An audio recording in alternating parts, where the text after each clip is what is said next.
धन्यवाद। मित्रों, मैं आज आपके बीच उपस्थित हुआ हूं विशेष रूप से संस्कृति मंत्रालय ने इन 9 सालों में जो काम किया है उसके बारे में ज्यादा फोकस रहेगा। बाकी आपके लास्ट में क्वेश्चन होंगे ही। देखिए, हम इन 9 साल के पीरियड को सांस्कृतिक पुनरुत्थान का कालखंड भी कह सकते हैं। ये ऐसा कालखंड है जिसमें अनसंग हीरोज की पहचान की गई। वो ऐसे अनसंग हीरोज हैं जिनको इतिहास में महत्व मिलना चाहिए, जिनका नाम इतिहास के पन्नों में दर्ज होना चाहिए। लेकिन आजादी के बाद की जो सरकारें रही उनको वो नाम ठीक नहीं लगे, तो उनका महत्व कम मिला। जिस महत्व के वो हकदार थे इतना महत्व नहीं मिला। मैं 2 बड़े नाम तो उस जमाने के ले सकता हूं। एक है सरदार वल्लभ भाई पटेल।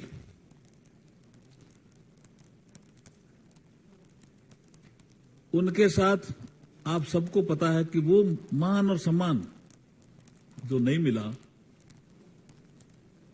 और राजेंद्र प्रसाद जी जब उनका संस्कार हुआ था तब सब बुक्स में भी है, आपके भी ध्यान में है, मुट्ठी ऐसे राख उठाई थी सरदार पटेल साहब की उन्होंने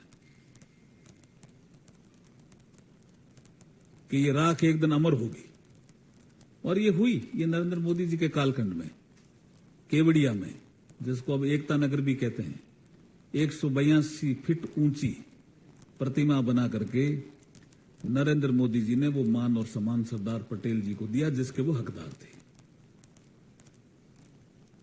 दूसरा, बाबा साहब डॉक्टर भीमराव अंबेडकर, जिन्होंने हर तरह की अपनी योग्यता दिखाई। संविधान निर्माण से लेकर के कोई सब्जेक्ट नहीं छोड़ा जिसपे उनका कोई आर्टिकल नहीं आया हो, उनकी कोई बुक नहीं आई हो। मानव शास्त्री से लेकर के, समाज शास्त्री से लेकर के, राजनीति शास्त्र से लेकर के, पत्रकार से लेकर के,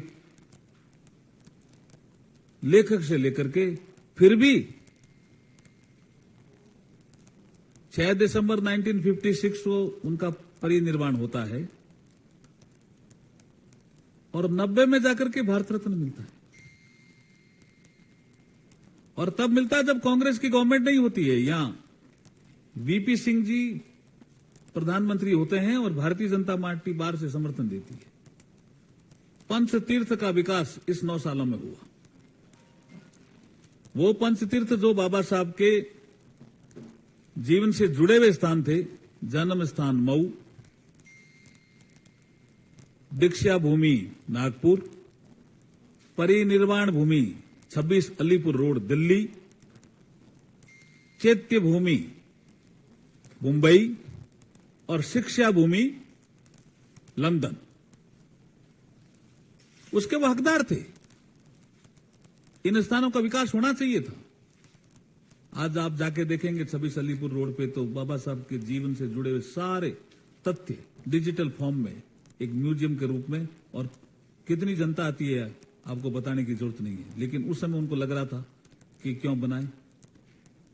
अनसंग हीरो। अब मैं एक नाम आपके सामने लेता हूं, दुर्गा भाभी। दुर्गा भाभी को सम्मान नहीं मिलना चाहिए।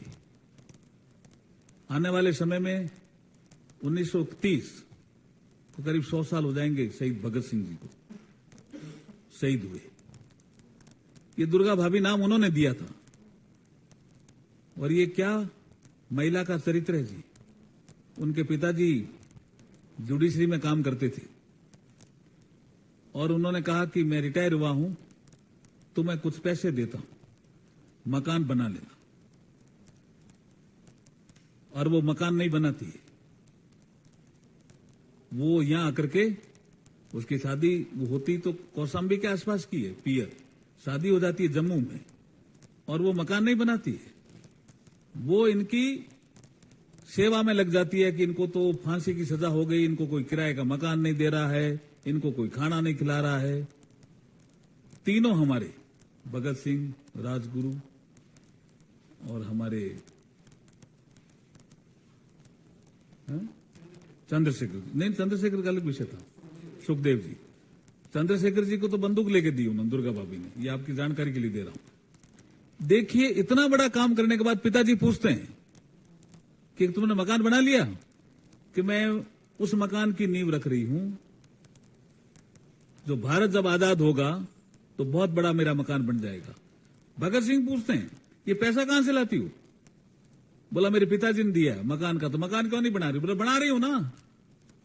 ये सारे नए कपड़े, भगत सिंह जी कहते थे मुझे तो फांसी होने वाली है। राजगुरु भी ये कहते थे, सुखदेव भी ये कहते थे फांसी होने वाली है, कपड़े नए क्यों ला रहे हो? लेकिन इतिहास के पन्नों में वो नाम नहीं है थी दुर्गा भाभी का। अनसंग हीरो रह गई वो। सारा पिताजी ने जो पैसा दिया, इन क्रांतिकारी जो अंग्रेजों से लड़ रहे थे देश की आजादी के लिए, उनकी सेवा में लगा दिया। खाने में, कपड़े में, किराए में, सब। क्या उनका नई पीढ़ी जाने नहीं कि क्या थी दुर्गा भाभी? तो हमने नेशनल स्कूल ऑफ ड्रामा से उनका एक ड्रामा बनाया और कई जगह दिखाए। यह है दुर्गा भाभी का चरित्र।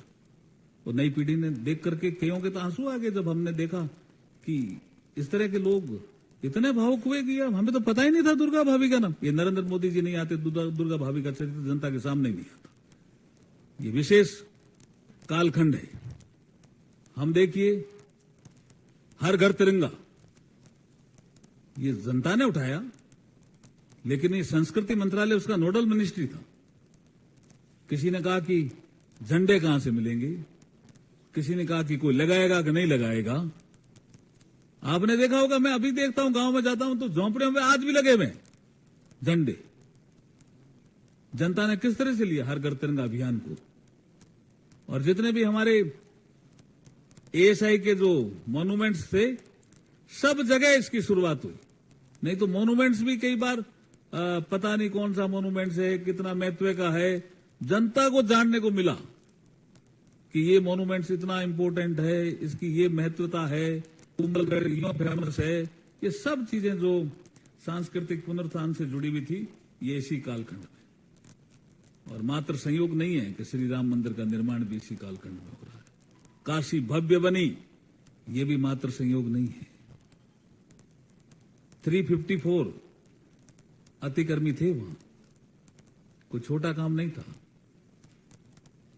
सबको पुनर्वास किया गया, कोई कोर्ट केस नहीं हुआ, जितना मुआवजा चाहिए दिया गया और काशी को भव्य बनाया गया। उज्जैन महाकाल लोक परियोजना, ये भी कोई छोटा काम नहीं था। और केदारनाथ पुनर्वास विकास परियोजना, ये भी कोई छोटा काम नहीं था। सोमनाथ मंदिर का पुनर्निर्माण, ये भी कोई छोटा नहीं था। रामानुजाचार्य जो समानता की बात करते हैं, प्रधानमंत्री जी ने लाल किले की प्राचीर से उनके बारे में जिक्र किया कि वो इक्वलिटी के इतने बड़े महापुरुष हुए। उनके लिए स्टैच्यू ऑफ इक्वलिटी, ये भी इसी कालखंड की देन है। सिख तीर्थ यात्रियों के लिए करतारपुर साहिब कॉरिडोर, देश आजाद हुआ तब से सिख समाज के लोग कह रहे थे कि गुरु नानक के दर्शन करने के लिए वहां जाना है करतारपुर साहिब, और कॉरिडोर नहीं था। ये प्रधानमंत्री मोदी जी के कालखंड में हुआ। गुरु गोविंद सिंह जी का 350वां प्रकाश पर्व और गुरु नानक देव जी का 550वां प्रकाश पर्व भी ऐतिहासिक रूप से मनाया गया। ये चार धाम, इनका जो रास्ता सुगम किया गया, ये भी इसी कालखंड की देन है। आबू धाबी में स्वामीनारायण मंदिर, ये भी इसी कालखंड का। मैं जहां राजस्थान से आता हूं, मानगढ़ धाम और जलियांवाला बाग, जलियांवाला बाग का पुनर्निर्माण हुआ, प्रधानमंत्री जी ने खुद ने लोकार्पण किया। पर मानगढ़ धाम, फिर मैं कहता हूं, ये अनसंग हीरो का एक पार्ट है। जैसे मैंने दुर्गा भाभी का जिक्र किया, ऐसे में मानगढ़ धाम का भी जिक्र करना चाहता हूं आपके सामने। 1913 का वह दिन, अंग्रेजों की गोली से एक ही दिन में कह रहा हूं मैं, अंग्रेजों की गोली से एक ही दिन में 1500 से ज्यादा आदिवासी समाज के पुरुष, महिला और बच्चे मारे गए। लेकिन कौन जानता है, इतिहास में इनका किसी ने दर्ज कर दिया कि ये भीलों का विद्रोह था। ये विद्रोह था, वो लड़े थे देश के लिए। क्या हम अंग्रेजों से इस कानून को नहीं मानेंगे? उसको विद्रोह करके कह दिया। प्रधानमंत्री नरेंद्र मोदी जी पहली बार यहां गए, मानगढ़ धाम। ये देखिए कितना बड़ा काम उन्होंने किया। और मानगढ़ धाम की विकास की परियोजनाएं, उसके बारे में चिंतन, ये सब हो रहा है। आप देखेंगे कि एक बड़ा काम और हुआ है संस्कृति मंत्रालय के द्वारा। आपको लगता है कि ये जो मूर्तियां चोरी हो जाती थी, ये तस्करी के लोग, तस्कर कितने होते थे और हमारी संस्कृति को नष्ट करते थे, हम कोई बहुत बड़ा उसमें पैरवी नहीं करते थे, हल्की पैरवी करके छोड़ देते थे। तो आप आंकड़ा देखेंगे तो चकित रह जाएंगे। 2014 से पहले खाली चोरी गई 13 मूर्तियां वापिस आई, 13। और 14 के बाद कितनी आई? 231। You just see the speed and scale. यही नरेंद्र मोदी जी के 9 साल के कालखंड के हर योजना में यही है। उन्होंने स्केल भी बढ़ाया और स्पीड भी बढ़ाई। कहां 13 मूर्तियां ही आई इतने सालों के प्रयासों के बाद, और कहां 2014 के बाद 231 चोरी गई हमारी मूर्तियां वस्तुएं वापस आई। भारत के महापुरुषों का सम्मान आप देखिए, इंडिया गेट पे सुभाष चंद्र बोस की प्रतिमा। अब ये आपको जानकारी है और नहीं है तो मैं बता दूं। जॉर्ज पंचम यहां आए थे। जॉर्ज पंचम आए, कोलकाता से दिल्ली राजधानी बदली, एक समारोह हुआ और बाद में लगा कि भाई ये 36 में उनकी डेथ हो गई, 1936 में जॉर्ज पंचम की। तो लगा कि उनकी प्रतिमा लगनी चाहिए। इंडिया गेट पे उनकी छतरी बना के और प्रतिमा लगा दी। देश आजाद हुआ। बहुत से लोगों ने लोकसभा की डिबेट में है कि साहब इनकी आप जॉर्ज पंचम की मूर्ति तो हटा दो। तो उस समय तो प्रधानमंत्री थे या पता नहीं क्यों नहीं हटाई। 1968 में हटी और 68 में हटने के बाद भी छतरी नहीं हटी। तो जो लोग घूमने जाते थे, मेरा भी इसमें लोकसभा में एक सवाल था कि जो लोग घूमने जाते थे पूछते थे ये क्या है, कि ये जॉर्ज पंचम की छतरी है। जॉर्ज पंचम नहीं था वहां, लेकिन छतरी के कारण जिंदा था। तो गुलामी के अवशेष हमें नहीं रखने, इस सिद्धांत से नरेंद्र मोदी चले और यहां सुभाष चंद्र बोस की मूर्ति स्थापित की। यह भी बहुत बड़ा अचीवमेंट है। और कर्तव्य पथ, नाम भी दिया कर्तव्य पथ। अंतर्राष्ट्रीय योग दिवस अभी आ ही रहा 21 जून को। 26 दिसंबर को वीर बाल दिवस। तेग बहादुर जी का आप देखिए प्रकाश पर्व। वही लाल किला जहां वो शहीद हुए थे, उसी लाल किले की प्राचीर पे गुरु तेग बहादुर जी का जीवन चरित्र दिखाया जाता है। और जब लोग देखते हैं तो कहते हैं भाई वाह नरेंद्र मोदी, ये क्या किया, कितना बड़ा काम किया आपने। ये सारी चीजें मैं आपको इसलिए कहना चाहता हूं कि हमारी संस्कृति से जुड़े हुए, चाहे बुद्ध सर्किट हो, चाहे रामायण सर्किट हो, चाहे कृष्णा सर्किट हो, ये सब काम हमारे मंत्रालय से इस पीरियड में हुए हैं। तो मैंने कुछ चीजों का जिक्र किया। मैं अब आपको सवालों के लिए आमंत्रित करता हूं। बहुत बहुत धन्यवाद। विनीत झा।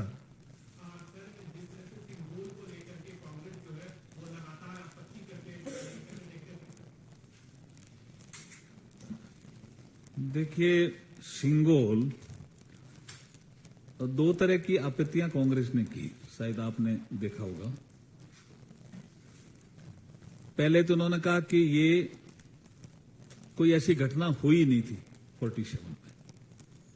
तो वो फिर हमने टाइम मैगजीन और सारी चीजें आपके सामने रखी तो पता चला कि घटना हुई थी। जवाहरलाल नेहरू जी भी पूजा में बैठे थे, ये सब चीजें थी। सिंगोल उन्होंने कहा, लॉर्ड माउंटबेटन ने पूछा कि सत्ता हस्तांतरण का कोई सिंबल है क्या?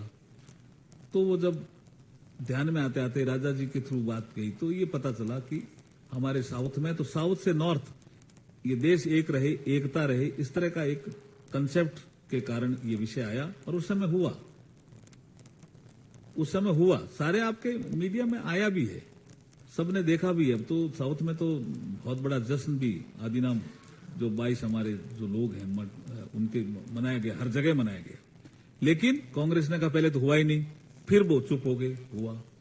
फिर उन्होंने इसको पता नहीं कहां लंदन में जाकर के हमारे राहुल गांधी जी ने क्या बोल दिया, कोरोनेशन। अरे यार ऐसे क्या, कर्तव्यनिष्ठ है ना, ये कर्तव्यनिष्ठ की भावना से हम काम करेंगे, ये इसका सिंबल है और भारतीय संस्कृति है, भारतीय पुरातन ज्ञान है। इसका क्यों विरोध कर रहे हो? मेरे सामने हमारे समझ में नहीं आ रहा। फिर कहा ये क्या आप ब्राह्मणवाद को बढ़ावा दे रहे हो? तो ये भी किसी ने, कांग्रेस के नेता ने कहा। बाद में पता चला ये सारे के सारे नॉन ब्राह्मण है। तो इसका मतलब कांग्रेस बिना किसी तैयारी के नरेंद्र मोदी जी के अच्छे कामों की आलोचना करती है, उसी का ये भाग है। बाकी उन्होंने कोई तैयारी नहीं की इसमें। रविकांत राय, टाइम्स नाउ भारत।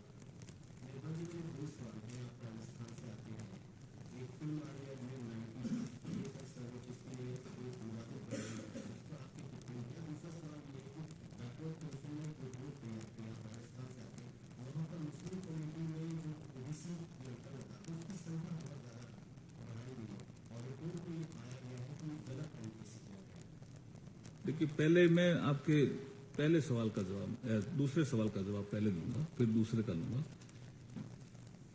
देखिए, ओबीसी कमीशन, राष्ट्रीय पिछड़ा वर्ग आयोग समय समय पर राज्यों के दौरे करता रहता है। अभी जो रिपोर्ट आई है वो 4 राज्यों से संबंधित है, उसमें राजस्थान भी है।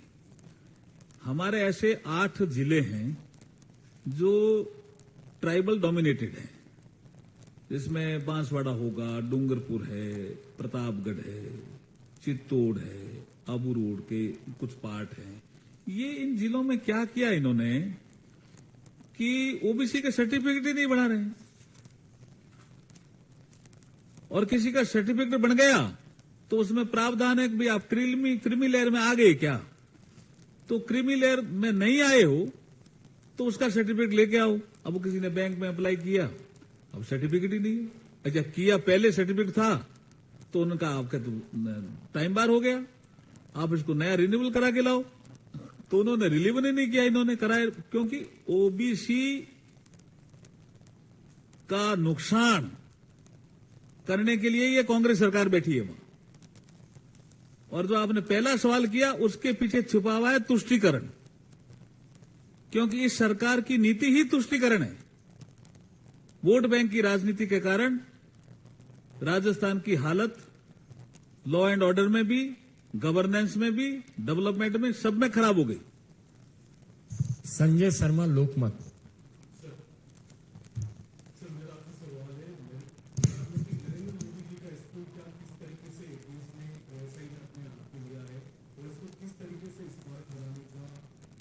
कौन सा स्कूल? बड़नगर, ओके।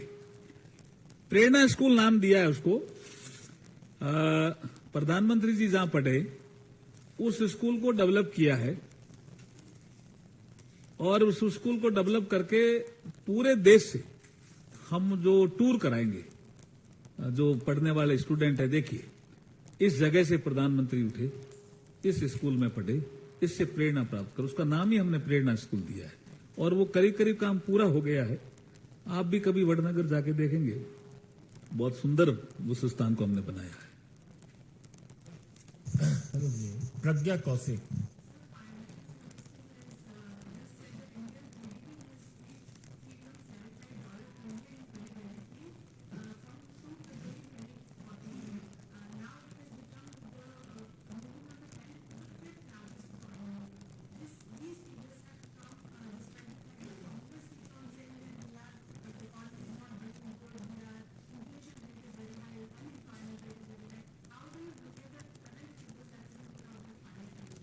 मुझे लगता है कि कांग्रेस इसमें भी कोई तैयारी नहीं करती है। नरेंद्र मोदी जी के जो अच्छे काम है उस पे वो पता नहीं आंख मूंद लेती है क्या है।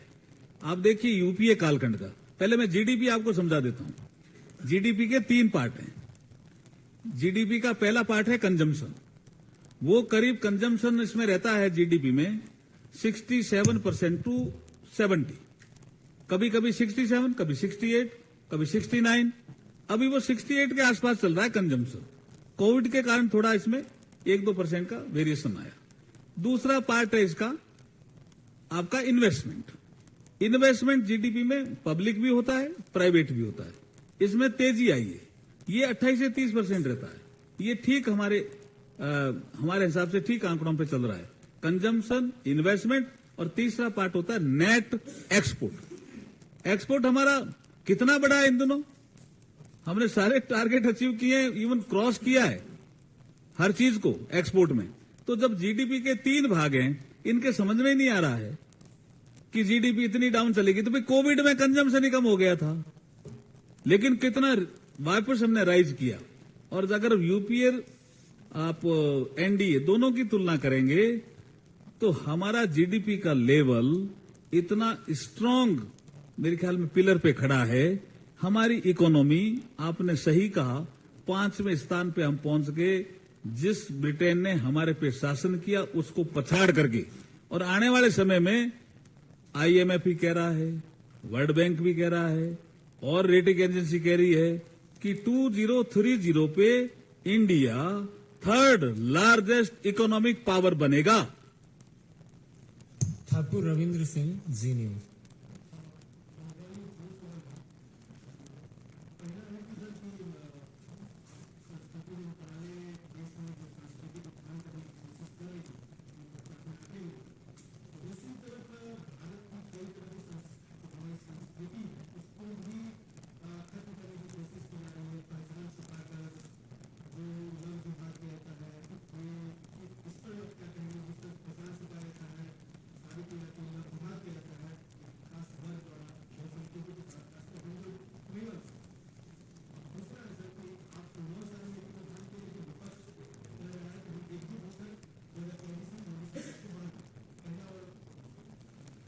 वो दोनों मिले हुए कुछ नहीं है आपके थोड़ा अलग अलग है।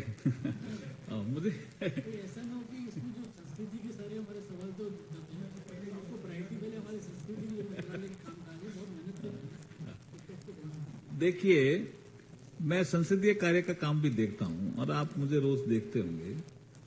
हमारी संस्कृति का पार्ट है कि हम सभ्य तरीके से बात करें। अगर हमें हाउस में भी करनी है तो हम अपशब्दों का प्रयोग करेंगे तो वो असंसदीय हो जाते हैं।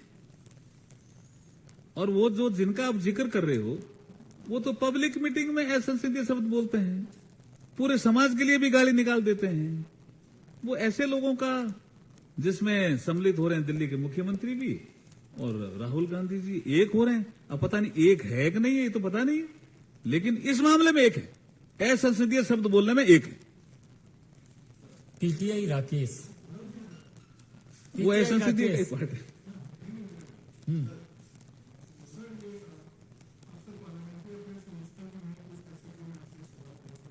जी,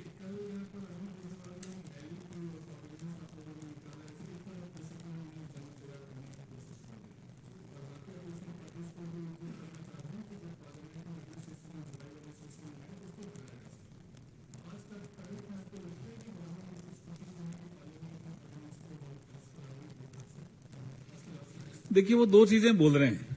शायद मुझे लगता है कि अरविंद केजरीवाल जी को ध्यान रखना चाहिए कि ऑर्डिनेंस कोई पहली बार नहीं आया।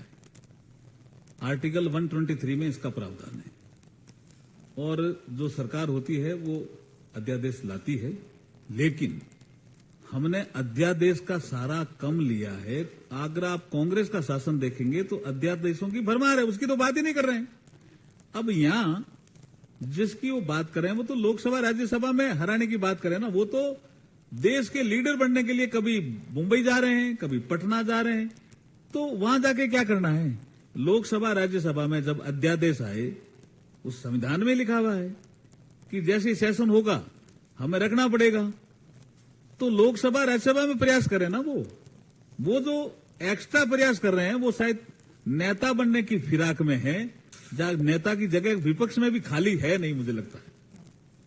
Aditi Tribune, 1 minute please.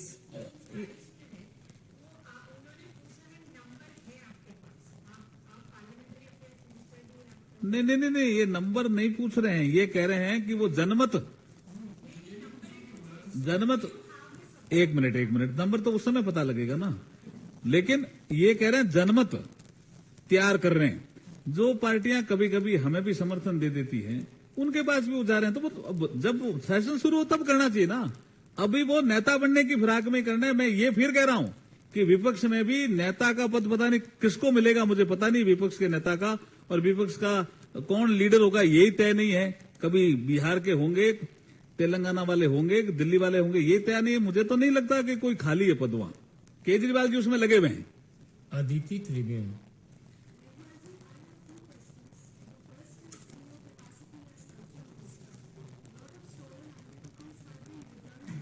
Yes,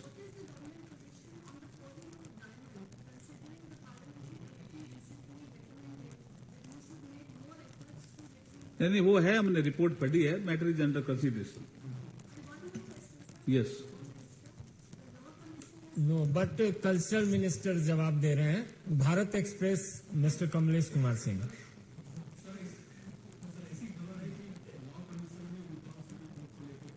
किसके लिए? किसके सिविल को? शेडिशन की आई है ना रिपोर्ट। तो अभी वो लॉ कमीशन के पास भेजा हुआ है मैटर।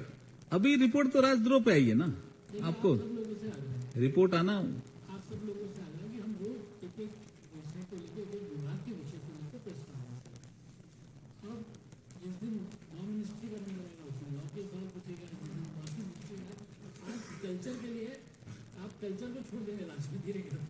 आपका आग्रह है कि कल्चर में हमने बहुत मेहनत किया, बहुत सारे काम किए। आमोद राय, TV9।